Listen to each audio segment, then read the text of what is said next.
வணக்கம். இன்று நம்முடைய ஆணையப்பன் திருமந்திரம் சேனலில் என்னை கவர்ந்த திரை இசை பாடல் வரிசையில் ஒரு மிக உன்னதமான ஒரு பாடலை எடுத்துக்கொண்டு அதனுடைய சிறப்பியல்புகளை ஆராய்ந்து அதையெல்லாம் நீங்களும் அந்த பாடலை கேட்டு அனுபவிக்க வேண்டும் என்ற நோக்கில் இந்த பாடலை பகிர்ந்து கொள்கிறேன். இந்த பாடல் இளைய சமுதாயம், இளைய தலைமுறை எப்படியெல்லாம் வாழ வேண்டும், எப்படியெல்லாம் வாழக்கூடாது என்று அற்புதமாக வழிகாட்டக்கூடிய ஒரு பாடலாக இருக்கிறது. பாடல் இடம்பெற்ற படம் பணம் படைத்தவன் என்ற ஒரு படம். பொன்மனச்செம்மல் எம்ஜிஆர் அவர்கள் நடித்த படம். இந்த படத்தில் அவர் ஒரு பிறந்தநாள் விழாவுக்காக அந்த கதை நாயகனாக வரக்கூடிய எம்ஜிஆர் அவர்கள் செல்ல நேரிடுகிறது. அங்கு இளைய தலைமுறையினர் நாகரிக உத்வேகத்தில் ஆடலும் பாடலுமாக இருக்கிறார்கள். அதை காணும் பொழுது நம்மளுடைய பாரம்பரிய நாகரிகம், தமிழரின் பண்பாடு தவறி போகிறதே என்ற நோக்கில் அவர்களை நல்வழி செலுத்தும் பொருட்டு புனையப்பட்டதாக இந்த பாடல் உள்ளது. இந்த பாடலை இயற்றி தந்திருக்கக்கூடியவர் வாலி அவர்கள், இசையமைத்திருக்கக்கூடியவர் விஸ்வநாதன் ராமமூர்த்தி அவர்கள். மிகவும் அற்புதமான பாடல். டி.எம். சௌந்தரராஜன் அவர்கள் பாடியிருக்கிறார்கள். இந்த மாதிரி பாடலெல்லாம் காலத்தை வென்ற பாடல்கள். அந்த வாலியின் வரிகள் எம்ஜிஆரின் வாயிலிருந்து வெளிவருவதாக காட்டப்படும் பொழுதுதான் அதனுடைய வீச்சும் தாக்கமும் அதிகமாக இருக்கிறது. இன்றும் பலராலும் போற்றப்படக்கூடிய பாடல்.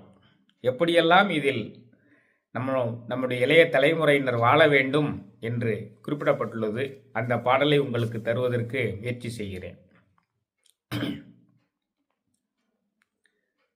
கண் போன போக்கிலே கால் போகலாமா, கால் போன போக்கிலே மனம் போகலாமா, மனம் போன போக்கிலே மனிதன் போகலாமா, மனிதன் போன பாதையை மறந்து போகலாமா,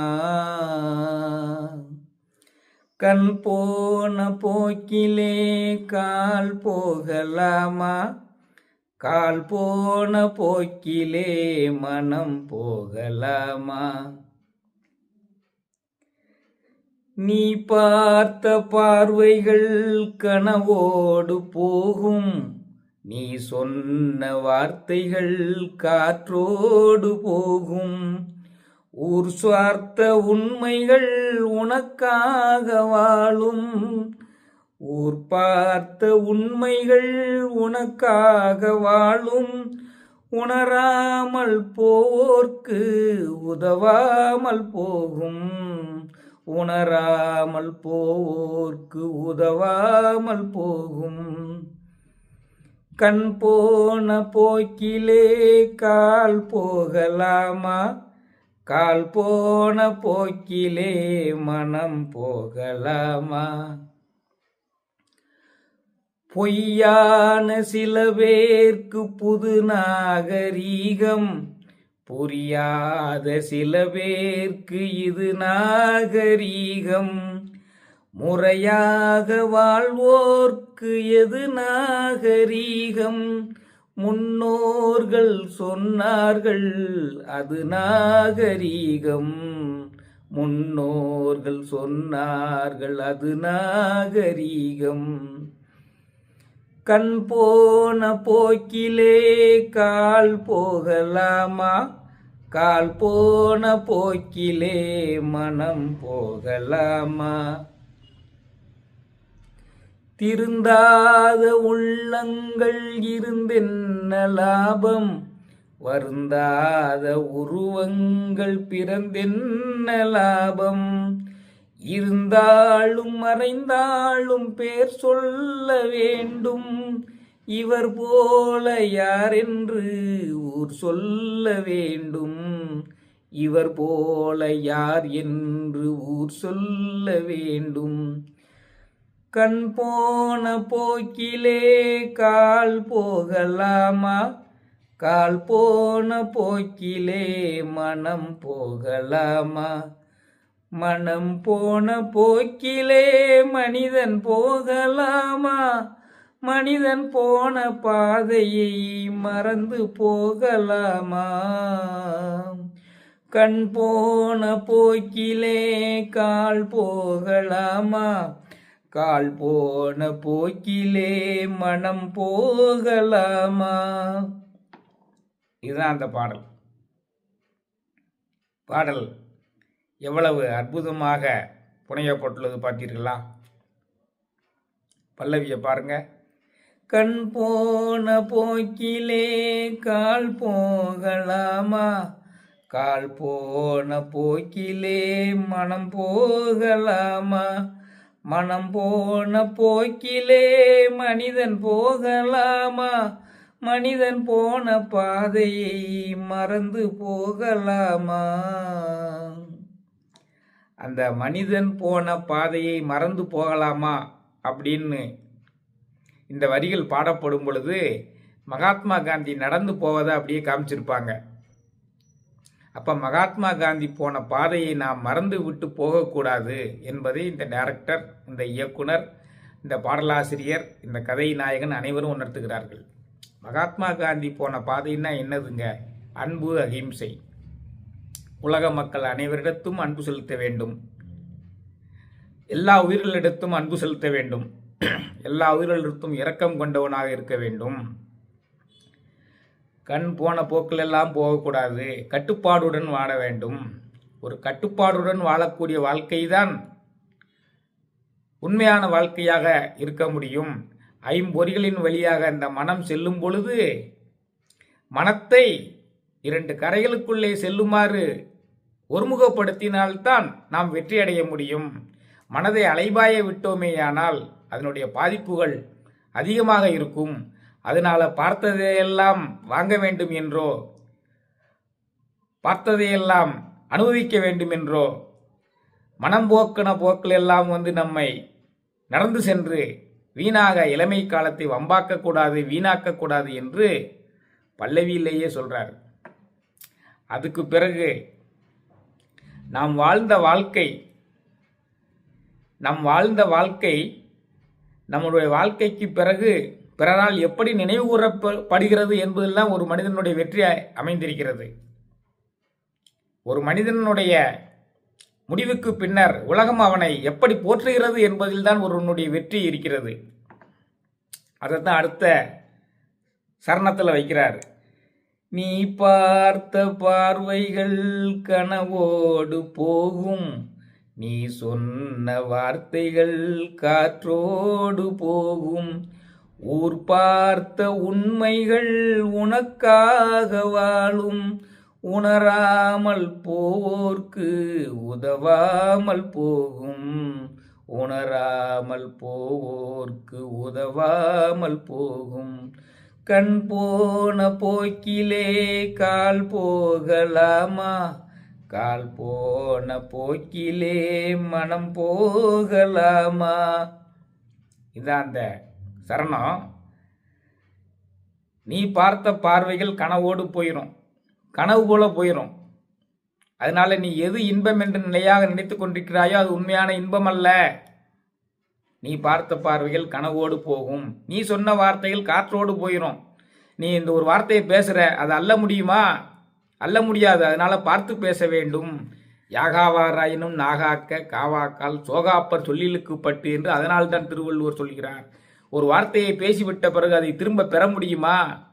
ஒரு பொருளை வீசி எறிஞ்சிட்டா திரும்பி போய் எடுத்துட்டு வரலாம். வார்த்தையை வீசி எறிஞ்சிட்டா எடுக்க முடியுமா? எடுக்க முடியாது. அதான் நீ சொன்ன வார்த்தைகள் காற்றோடு போகும். ஊர் பார்த்த உண்மைகள் உனக்காக வாழும். நீ எப்படிப்பட்டவன் என்பதை ஊர் பார்த்து கொண்டிருக்கிறது. நீ உண்மையிலேயே தர்மம் செய்யக்கூடியவனா அல்லது தர்மம் செய்யவனை போல் நடிக்கக்கூடியவனா? நீ உண்மையிலேயே துறவியா துறவியை போல் நடிக்கக்கூடியவனா? நீ உண்மையிலேயே தலைவனா தலைவனை போல் நடிக்கக்கூடியவனா என்பதை ஊர் பார்த்து கொண்டிருக்கிறது. அந்த உண்மைகள் உணராமல் போனால் ஒரு பிரயோஜனம் இல்லை. உணராமல் போவோருக்கு அது உதவாமலே போய்விடும். அதான் நீ எப்படி வாழ்கிறாய் என்பதை உலகம் பார்த்து கொண்டிருக்கிறது. அந்த உலகம்தான் உனக்கு மதிப்பெண்ணிடப் போகிறது. அது உன்னுடைய வாழ்நாளுக்கு பிறகும் மீதமாக இருக்கும். வாழ்நாளுக்கு பிறகு உன்னுடைய மதிப்பீடு நிலையாக இருக்கும் என்பதுதான் இந்த 2வது சரணத்தில் அவர் சொல்றாரு. அற்புதமான வரிதானே. அடுத்து பாருங்க, தமிழன் எப்படி வாழ வேண்டும்? அறம்பொருள் இன்பம் வீடு என்று திருமந்திரம் சொன்ன மாதிரியும் திருக்குறள் சொன்ன மாதிரியும் வாழ வேண்டும். 4 மறைகள் சொன்ன மாதிரி வாழ வேண்டும். தேவாரம் திருவாசகம் சொன்ன மாதிரி நம்மளுடைய வாழ்வை அமைத்துக் கொள்ள வேண்டும். அறநூல்கள் சொன்ன வழியில் நம்மளுடைய தர்ம வாழ்வை அமைத்துக் கொள்ள வேண்டும். ராமாயணம் சொன்ன ராவனுடைய காப்பிய தலைவன் ராமனுடைய பாதையில் நாம் நடக்க வேண்டும். அதான் ஒருவனுடைய வாழ்க்கையில சிறந்த நாகரீகம். இந்த இப்பிறவியில் இன்னொரு மாதரை சிந்தையாலும் தொடேன் என்ற செவ்வரம் தந்த வார்த்தை திருச்செவி சாற்றுவாய் என்று ராமன் வாழ்ந்தான். அதே மாதிரி நாம் வாழ வேண்டும். பிறன்மனை நோக்கா பேராண்மை சான்றோர்க்கு அறநன்றோ ஆன்ற ஒழுக்கு என்று வாழ வேண்டும். அதுதான் நாகரிகம். அந்த நாகரிகம் தான் உண்மையான நாகரிகம். அதை பின்பற்ற வேண்டும் என்று இந்த வரியில சொல்றாரு அடுத்த சரணத்துல. பொய்யான சில பேர்க்கு புது நாகரீகம், புரியாத சில பேர்க்கு இது நாகரீகம், முறையாக வாழ்வோர்க்கு எது நாகரீகம், முன்னோர்கள் சொன்னார்கள் அது நாகரீகம், முன்னோர்கள் சொன்னார்கள் அது நாகரீகம், கண் போன போக்கிலே கால் போகலாமா, கால் போன போக்கிலே மனம் போகலாமா. வாழ்க்கையில எது உண்மை என்று அறியாமல், எது உண்மையான நாகரிகம் என்று அறியாமல் இருப்பவர்கள் வேண்டுமானால் மேல்நாட்டு நாகரிகத்தை பின்பற்றி ஒருவனுக்கு ஒருத்தி என்ற மரபை மீறி செயல்படலாம். அது புரியாதவங்களுக்காக உள்ளது. அவர்கள் வாழ்க்கையை புரிந்து கொள்ளாதவர்கள் என்று அர்த்தம். ஆனால் முறையாக வாழ்ந்து கொண்டிருப்பவர்களுக்கு தமிழ் கூறும் நல்லுலகத்தில் உள்ள ராமாயணம் சொன்னபடியும் திருக்குறள் சொன்னபடியும் திருமந்திரம் சொன்னபடியும் நம்மளுடைய தர்ம சிந்தனையில் நம்மளுடைய வாழ்வை எடுத்துக்கொண்டு செல்வதுதான் சிறந்த நாகரிகம் என்று வற்புறுத்துகிறார் இந்த 2வது சரணத்தில். அற்புதமான பாடல். நீங்கள் இந்த பதிவு முடிஞ்ச உடனே கேட்டு பாருங்க. மிக இனிமையாக இருக்கும். உங்களுடைய நெஞ்சை ஊடுருவக்கூடிய வரிகளாக இருக்கும். அடுத்தது பாருங்க, இவ்வளவும் சொல்லியாச்சு. சொல்லத்தான் நம்மளால முடியும். பின்பற்ற வேண்டியது மனிதர்களுடைய கடமைதானே, இளைஞர்களுடைய கடமைதானே. அவர்கள் பின்பற்றவில்லை என்றால் நஷ்டம் அவங்களுக்குத்தான். அதைத்தான் அடுத்த சரணத்தில் வைக்கிறாரு. திருந்தாத உள்ளங்கள் இருந்தென்ன லாபம், வருந்தாத உருவங்கள் பிறந்தென்ன லாபம், இருந்தாலும் மறைந்தாலும் பேர் சொல்ல வேண்டும், இவர் போல யார் என்று ஊர் சொல்ல வேண்டும், இவர் போல யார் என்று ஊர் சொல்ல வேண்டும், கண் போன போக்கிலே கால் போகலாமா, கால் போன போக்கிலே மனம் போகலாமா. இதான் இந்த அடுத்த இறுதி சரணம். திருந்தாத உள்ளங்கள் இருந்துதான் என்ன பிரயோஜனம்? தவறு செய்வது மானிடருக்கு இயல்பு. அதை திருத்தி கொண்டு வாழ வேண்டும். தவறு என்பது தவறி செய்வது, தப்பு என்பது தெரிந்து செய்வது. தவறு என்பது தவறி செய்வது, தப்பு என்பது தெரிந்தே செய்வது. தவறு செய்தவன் திருந்தியாகணும், தப்பு செய்தவன் வருந்தியாகணும் என்று இன்னொரு பாட்டில் சொல்வார். அதே போல திருந்தாத உள்ளங்கள் இருந்து என்ன லாபம்? வருந்தாத உருவங்கள் இந்த மண்ணுலகில் பிறந்துதான் என்ன லாபம்? நீ எப்படி வாழ்வது என்பது உன்னுடைய மறைவுக்கு பிறகும் உள்ளோர்கள் உலகத்தில் உள்ளவர்கள் உன்னை புகழுமாறு நீ வாழ வேண்டும். அதான் இருந்தாலும் மறைந்தாலும் பேர் சொல்ல வேண்டும், இவர் போல யார் என்று ஊர் சொல்ல வேண்டும் என்று முடிக்கிறார்கள். அருமையான பாடல். வாலி அவர்களுடைய வரிகள் ரொம்ப அலங்காரமாகவும் இருக்கும், அதே சமயத்தில் நெஞ்சை ஊடுருவக்கூடியதாகவும் இருக்கும். இந்த பாடலை வாலி அவர்களை வைத்து எழுத வைத்து, விஸ்வநாதன் ராமமூர்த்தி அவர்களை வைத்து இசையமைக்க வைத்து, டி.எம். சௌந்தரராஜன் அவர்களை வைத்து பாட வைத்து, பொன்மனச்செம்மல் எம்ஜிஆர் அவர்கள் நடித்திருக்கிறார். எம்ஜிஆரினுடைய தத்துவ பாடல்கள் ஒரு 70 பாடல்கள் இருக்கின்றன. அதில் தலையாய பாடல் இது என்று சொன்னால் மிகையாகாது. இந்த பதிவு முடிஞ்சவுடன் அனைவரும் கேட்டு பாருங்கள், மிகவும் அனைவருக்கும் பிடித்திருக்கும். கண் போன போக்கிலே கால் போகலாமா, கால் போன போக்கிலே மனம் போகலாமா, மனம் போன போக்கிலே மனிதன் போகலாமா, மனிதன் போன பாதையை மறந்து போகலாமா. நன்றி, வணக்கம்.